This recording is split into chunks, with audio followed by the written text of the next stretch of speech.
Like even Olympic Dam, like the proposed expansion of Olympic Dam that's been indefinitely postponed for the moment. Right, they're proposing, I think if I get the numbers correct, it's about a 2.8 billion tonne stage. Right, so the next expansion, which was going to take them out to around 2050, would mine 2.8 billion tonnes of ore. And yet to the market, they're saying the ore body is 10 billion tonnes big.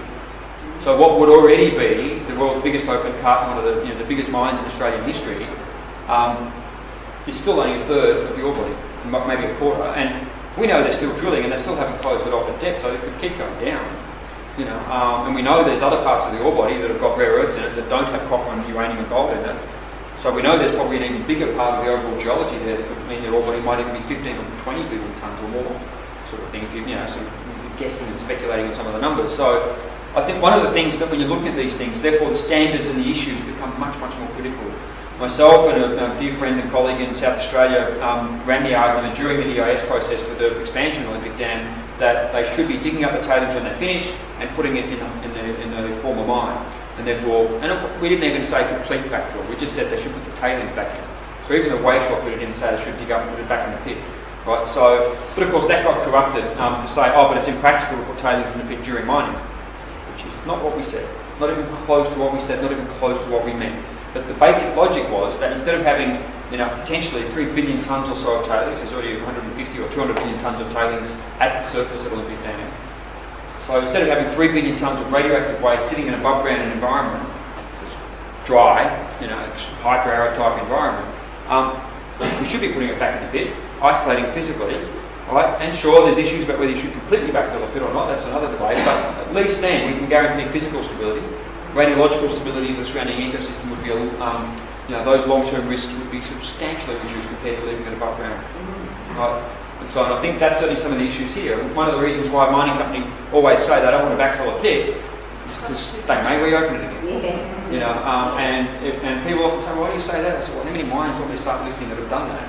Yeah. And gold is the main one that's done that, but I mean you see that in copper and other things as well. So in that way, I think when you look at some of these things, that's why I often approach these things with evidence and go to the mines, hear from communities. I look at the reports and so on. But when you're looking at it from I suppose, the risks point of view, if they're not extracting uranium, fine, okay, good on them for that. But they still have to deal with this radioactive waste, therefore standards should be high.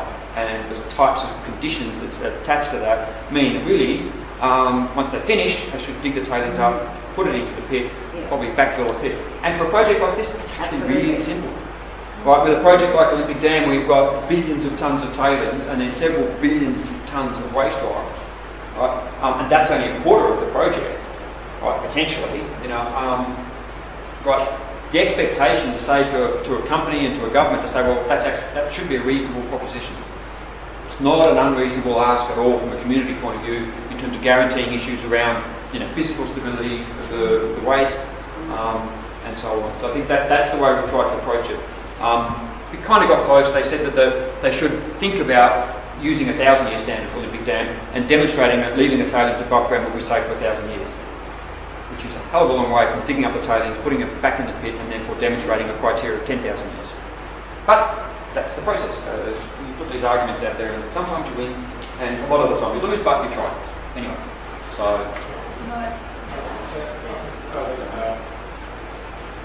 Right, said that it's not a uranium if they didn't want to put a uranium yep. How much extra stuff would they have to do the normal stuff? And what extra risk would they have? To be honest, I can't answer the first part properly. I don't know exactly. I would imagine, based on my understanding of the process configurations of different uranium mines in Australia and elsewhere, and looking at what the evidence that is in the EIS, it wouldn't be that much effort at all. I think they're already dissolving up a lot of the uranium in the process thanks to the roasting and the sulfuric acid addition. So they're already mobilising a lot of that uranium and it's flowing through the solutions in the process plant. So I don't imagine, in terms of the use of solvent extraction, which is what's used at Ranger and Olympic Dam, and we do sequential solvent extraction to get the copper out, then uranium, or copper and then others out. These things are done in different mine sites around the world. So the basic, to tweak the process there to say, okay, well now we can extract uranium, assuming the legislation's ever changed in New South Wales. And I don't imagine it would be very technically complex for them to do that. Exactly how much it would cost, I don't know. I think when we've done the numbers, like if you're looking at 1 million tonnes per year at 140 parts per million, that means 140 tonnes of uranium would be coming from the ore. So if you're assuming, let's just be generous and say that 70% of that is extractable and then sold. That's 100 tonnes. Right, it's generally about $100,000 per tonne of uranium oxide is the Australian dollar price. So you go through the numbers, you're dealing with $10 million per year. It's not huge. Right? And the value of the rare earths, I think, would be something, and the niobium and others, you're probably looking at $250 million-ish. That's a rough number. But so how much it would cost them, right, relative to the value of the prize? I don't know. Alkane would be able to answer that question, or maybe even Anstar or others. But I would expect that it's actually a relatively straightforward thing to do. Whether it's economic or not, whether it's desirable or not, they're different questions. But so, yeah, I think so there's... if this was done, what additional risks would the Ballarat community have? What kind of things go wrong in that situation? I don't think there would be any change in one sense. Right? The one, you would also be having uranium oxide transported out of the site, so there's risk of transport from that. And there are accidents. I suppose smokes and mirrors sometimes with some of the issues around Ranger. They would say that the actual tanks never ruptured, so therefore that's not really an accident. But the truck certainly lost control and got bogged. So some of these things you can get stuck into pedantic little arguments, but they've certainly had sulfuric acid spills on the way out to Ranger. So I think the only thing that will change in reality, because the vast majority of everything is already there, the throughput of the ore, the chemicals and everything else is going to be pretty much the same. There's a tiny bit of difference in the way some of the solutions would be treated. So I think the overall risk profile wouldn't change much at all if any real detectable change.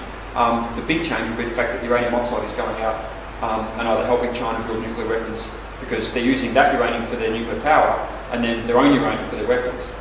It's one of the age-old sort of arguments. It doesn't have to be used in Australia to actually help China build their weapons, or Russia, or now India, and all the other countries that have nuclear weapons. I mean, they're just so. That would be the main difference: is that uranium would be going off-site to somewhere to become high-level waste or other things. So I think that's sort of really the issue. So we've got one other question. I think we might close it into that, unless people are happy to stay here and they need to keep talking. Yeah, I think thank you for both parties. It really is a pity you didn't come on the NIS on display, and that really would have alerted people to the number of large issues that were in there. Really impressive. Thank you. Some of them would be deep obvious week later. Well, just Zihan knows my calendar. It's not always easy to actually slot me in, but it's but I'm glad I've been able to make it at least now. So hopefully, I think question. that's the question. Yeah, just back on the tailings, we have an approval that requires the miner to return tailings to the hole, and at the end of the mine life, they say we don't want to do that straight away because we want to start digging again. Surely there's some legal time frame or requirement there, and thirdly, if there's not, is there a plan B for in the event of saying that miner goes broke as a liquidation? Yeah, a great question, and I wish I could give you a really positive answer. But in theory, there's a bunch of ways government is supposed to deal with that. One, they have a rehabilitation bond put aside, and so if you're looking at Ranger, there's something of the order of $700 million of engineering works that are required to do the rehabilitation, to do everything they're expected to do a good job on rehab.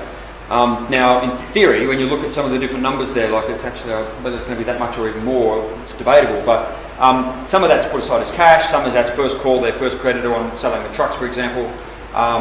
Right, so the way it's set up is not just a pot of $700 million in the bank.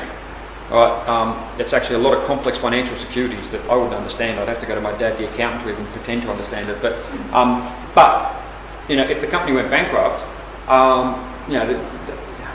is that enough? And so there's a lot of debate about that. And if you look at some of the issues in the past, they've had, like, say, $200 million, set aside for that rehabilitation process, and yet they're reporting to the market it's going to cost them $400 million. Right, so there's often a disparity between that. Now, one of the other issues in that is like, okay, let's assume that Alkane does the right thing, everything is met to standard, and in 20 years' time we find that those standards aren't good enough. No one knows how to deal with that. Government doesn't know how to deal with that. Now, if you look at the Lady Annie copper mine disaster, has anyone ever heard of that? No. There you go, interesting factoids. One of Australia's worst mining accidents, actually not in 1909, but 2009. Right, a copper heap leach mine, acid solutions, ponds, standard sort of wet season, or a bit bigger than usual, and ponds overflowed, and pH2 solutions going straight down the rivers into the Georgina River. Right, now that was at the height of the mining boom. Right, now, and government kept saying, oh, but we have a rehabilitation bond, we have a rehabilitation bond. One, there was no EIS ever done. Right, it was just, oh, well, you've got an environmental management plan and you propose to do good, off you go. That was the boom, that was the way it was done. Right, and government kept coming back and saying, because that company went bankrupt, right, and saying, oh, but we've got a rehabilitation bond. We're saying, this is not rehabilitation, this is a disaster. Very, very different issue.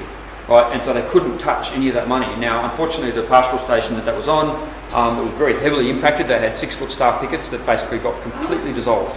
And I'm not just saying that. I've visited Yelvertoft Station. I've sat down with the pastoralists, showed us photos, right, and stuff. So they've obviously come to some settlement because it's obviously very quiet now. But in that sense, that government doesn't deal with these things very well. It just doesn't. Like, and when you're looking at whether it's mines from yesteryear, like Mount Morgan or Curry, even in the Hunter here, that's why I'm always very sceptical about the current standards on a lot of these things, because you come back 20 years later and we found out they're not good enough. And the industry doesn't want to deal with financial mechanisms to actually work out how you fix that and how you address that. Now, there's other engineers I know, very senior engineers within Rio Tinto, for example, that all their job is to go around and scare the living bejesus out of all their operators in terms of tailings dam failures. Right? Because the last thing Rio wants is a huge tailings dam failures on the front page of the newspapers around the world. Right? And so his job would be to go around the world and scare their operators to make sure they operate their dams properly. And he was very good at it, right? And we could sit down, even though I work for Indigenous mob and community and so on, and we could sit down and say, right, $100 million should be put aside after that mine's finished, and that is permanently put aside and left there. And let's be generous and say we've got a 2% interest rate. That's $2 million a year in perpetuity that can be basically used to monitor, and potentially, if it only costs $500,000 per year to do the monitoring, then we've got another one up, so we keep building a bit more money. We can both agree on that and actually think that's just logical, it's common sense, and it's actually good practice. Regulators and companies won't do it. So it's a really, really good question, and it teases out a whole bunch of things, but we're just not good enough at doing it yet. And the regulators, some of them would like to do it, and I've spoken to others who would like to do it, but they just know they can't get it through because the up above them just wouldn't pass muster. So, yeah, but anyway, hopefully one more question. So the issue around the final conditions of approval is really important. And what generally happens